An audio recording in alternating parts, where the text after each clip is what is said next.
Hello and welcome to Tennis Talk. My name is David Podachuk, and I'm joined here today with Alex Marjanovic. Hi, how are you doing? How are you doing? Good, good. And today we're going to be talking about a variety of tennis topics. First, we're going to start with the consistency of the game of tennis and really the top four players. But first, I just want to introduce you to Alex. Alex is he used to play tennis with me in high school, and we did quite well, I think, in our last year. Wouldn't you say I'd so? say we did pretty well. I Yeah. would. So we won Wexa, and we got to play in OFSA. We got the opportunity to play in the Rogers Stadium, the center court, and that was pretty special. From what I remember, we Yeah. ended up winning that game. So, Yes, we did, yeah. and that's what it counts. Yeah. So first, we're gonna start off with the top four players and the dominance. Really, what we see in the tennis world. We can't really see this in any other sport, really. So, anything you want to share with us first? We know that Djokovic is the number one player right now, followed by Nadal, then Roger Federer, and then Andy Murray. And they've been so consistent throughout the past 4 to 5 years. Anything you want to add? They have. They really have been dominant, and it's a pattern you typically don't see in sports where you have four individuals who have been just consistently on top of their game, and been topping almost every Grand Slam, with the exception of, I believe in the 2009 U.S. Open, Del Potro won. But other than that, they have been doing a great job, and they've been at the top of their games. It's very surprising seeing this many players at their prime, I believe, and able to really play competitively and do well in every tournament. So Yeah, it's that's good. an interesting stat that you mentioned, that not only have these players been consistent, but the champion of all Grand Slam tournaments since 2005 has been either Djokovic, Nadal, or Federer, again with the exception of Del Potro winning the 2009 US Open. Um, we see this a little bit in golf where Tiger Woods did have his prime, but these four have really dominated for so long. Do you know why this may be? Well, yeah, like you use the example Tiger Woods. Tiger Woods, he was dominant, but in occasional tournaments he would be at the top of the majority of the tournaments. But in this case, we have three players who have been at the top, have won every one of the Grand Slams since 2005, and it's just, I think it's just, since it's such a sport based on consistency and just how hard you work, how hard you train. They've been just training the hardest, and they've been the most consistent by far of any other player. So I think that has a lot to do with it. And Yeah, we see that they've been training with their coaches so much, and tennis is such a physical and mental game that these champions have really, they're able to mentally prepare themselves for every tournament, and that's why I believe they're so consistent. So, yeah, and that's just another thing about tennis is that it's really not over at any point. It's not time based. It's not, if you get out to a lead, you can dominate another player. If you lose a set or two, you have more than enough time to come back, win the set, and we've seen that frustration and anxiety takes over in the late game, and they're the top players for a reason, and they're able to handle the pressure better than anyone, and their games have been the best by far, exactly, and they're able to handle pressure even 2 sets down.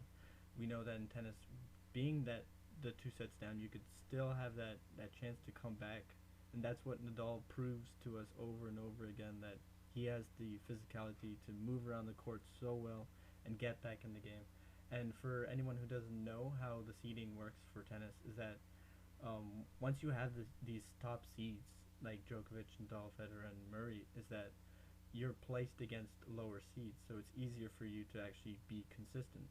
Um, this is why tennis is so consistent. We see the top names in the tournaments all the time. Do you think that this should change at all, or it should definitely stay the same? well, I think I like where the game's at right now. It's changed a lot since the Borg era and the McEnroe era, Yeah, where yeah. it would be the serve volley and just it'd be play like that. And just like every other sport, it evolves to what it's become now. And I think now it's really reached almost a pinnacle of just professionalism and really high quality play. And I like where it's at right now. And I think it should remain this way. And we'll have some newer names try to come out soon. But as of now, it's really it's pretty much going to be these four for the next, I'd say, Next, yeah, few half years, decade yeah. or so. Yeah. Yeah, of course. These guys are still young, and I think they still have a lot in them. So you talked about the different variety of styles of play, and Yes. we can also talk about the different courts too. Okay. So tennis is played on a variety of different courts, such as a hard court, a clay court, and a grass court. For those who don't know, a grass court will be the fastest court. It provides a low bounce. Typically, and, yeah. yeah. So the serve is very dominant on a grass court. A clay court, the ball bounce is quite high. It's slow, so players are able to move side to side. They have that time to get to the Yeah. ball, and a hard court is somewhere in between the three. And we see that Nadal absolutely dominates the French Open, which is played on a clay court. His ability to move around the court gives him such an advantage because of the slow pace of clay. Anything, anything to add? He definitely in that aspect of the game where it comes down to conditioning and just the pacing of the game. Nadal is probably the best. It can be shown just by his performance in the French Open. Very impressive stats there, and he all the players really have about they're on par with the different aspects of the game in terms of serving and their conditioning. But Nadal does shine definitely when it comes down to clay courts, and he does have the most dominance there. But once you look at the hard court tournaments and the grass courts such as Wimbledon, and you see a difference in the play styles, and I believe that they still match each other whenever they play, regardless of the surface. But the surface really does make a difference when you put it on clay. It really changes the game.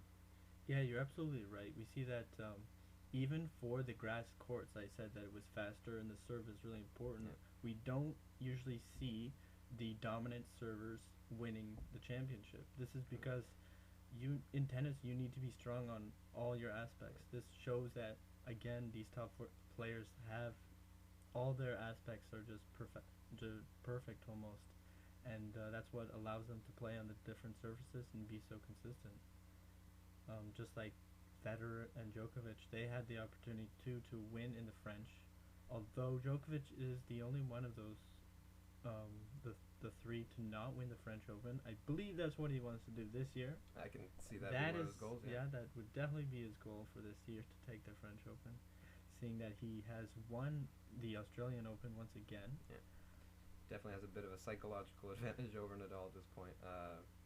He's been pretty dominant in their last few meetings, and I think that Nadal would definitely, if he's going to find a place to beat him, it's going to be the French Open. And if Djokovic can prove that he can beat him, then we're looking at a very dominant force in tennis at this time. Yeah, we'll see how that goes. That should be exciting.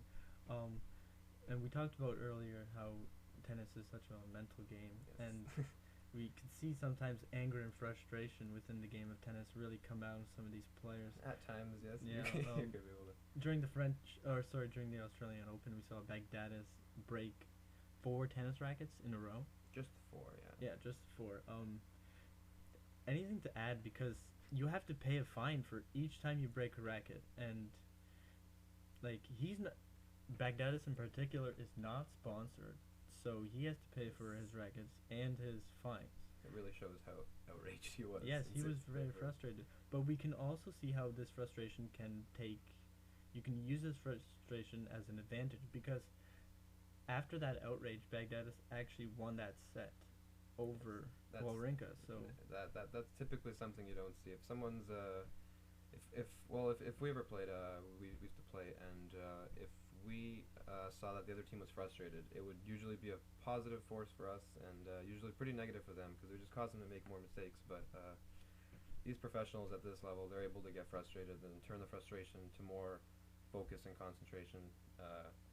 Even after breaking a few rackets, you can always gather yourself and play better than you did before by just learning from your mistakes. Of course, I'm sure Baghdadis wasn't thinking of the fine when he was breaking them. He was a little in the heat of the moment. He just kept reaching for rackets, and definitely some of those rackets weren't even out of the bag. Like he just went for it. Yeah, he didn't have the time to take them out of the bag. Just